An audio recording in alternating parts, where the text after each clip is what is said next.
The procedure for this lab was to create 2 charged tapes and then compare these charged tapes to various household objects and to each other. When comparing them to objects, I found that the charged tapes were attracted to most neutral objects and then also attracted to a negatively charged pin. This caused me to assume that the tape was positively charged. For the second part, I compared the tapes to one another in their interactions and floated the top tape above the bottom tape because they were repelled because they are the same charge. This allowed me to find the ratio of electrons to atoms, the charge on tape B, the magnitude of charge on one piece of tape.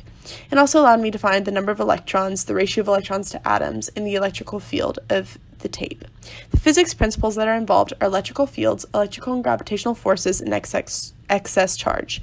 For example, when the top tape floats above the bottom, the electrical and gravitational forces cancel each other out, allowing it to float, and it floats because of excess charge from one to the other piece of tape, which makes them repel each other. My observations, as I stated, were that the charged tape is attracted to various household objects and to a charged plastic pin. This allowed me to know that the tape was positively charged.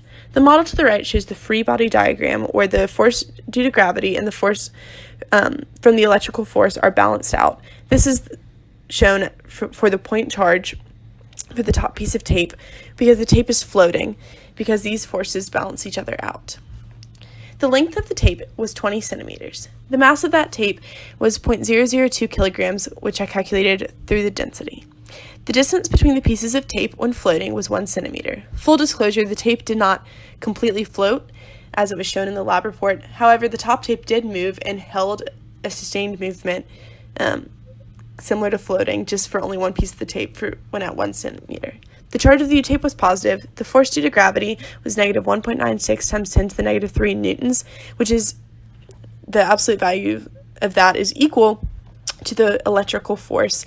And I calculated this just by calculating force of gravity equals mass times gravitational force. On the right are the calculations for the charge on tape B, which I just rearranged the formula to get that the charge on tape B is 4.66 times 10 to the negative 8 coulombs. This tape B is actually the bottom piece of tape, and so that's the charge on it, which would be theoretically equal to the charge on the top piece of tape as well because they were prepared the same way.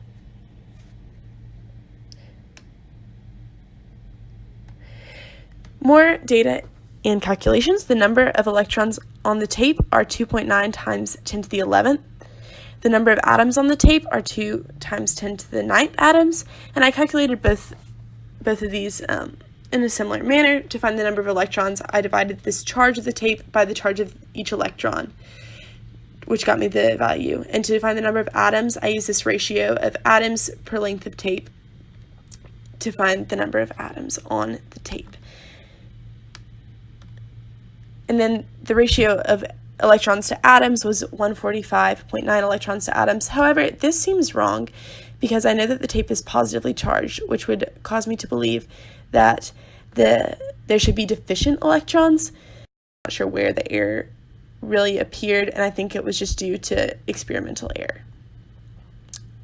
Further discussion from my coding, the magnitude of charge on one piece of tape is 1.44 times 10 to the negative 9th coulomb in the y direction, and I found this by using the E field function that I created in lab 1. The yellow arrow that you see is the electrical force, which is the same as the green arrow, which is the force due to gravity. The red ball is the upper tape as a point charge, and the blue is the lower tape as a point charge.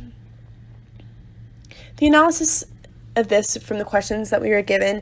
So the first question says, if the electrons has a positive charge and the protons had a negative charge, what would happen? In response to this, I said that the tapes would be negatively charged.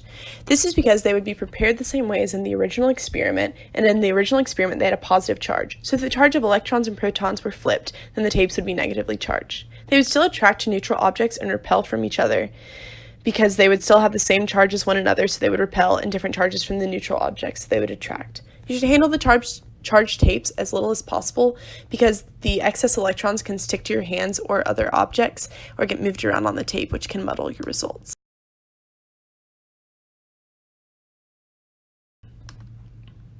The assumptions were that you can treat a long piece of tape as a point charge with all the charge in the center. You can assume that each U-tape had about the same charge and the charge was evenly distributed, and this is because all of the U tapes were prepared the same way. I assume one valence electron for each atom of the tape, and I ignore air resistance because the object, the tape, is not moving. In conclusion, the U tape is positively charged. The force due to gravity is 1.96 times 10 to the negative third newtons in the negative y direction, and the electric force is the exact opposite. The charge on the tape is 1.47 times 10 to the negative 7th coulomb, and the magnitude of charge on one piece of tape is 1.44 times 10 to the negative 9th coulomb.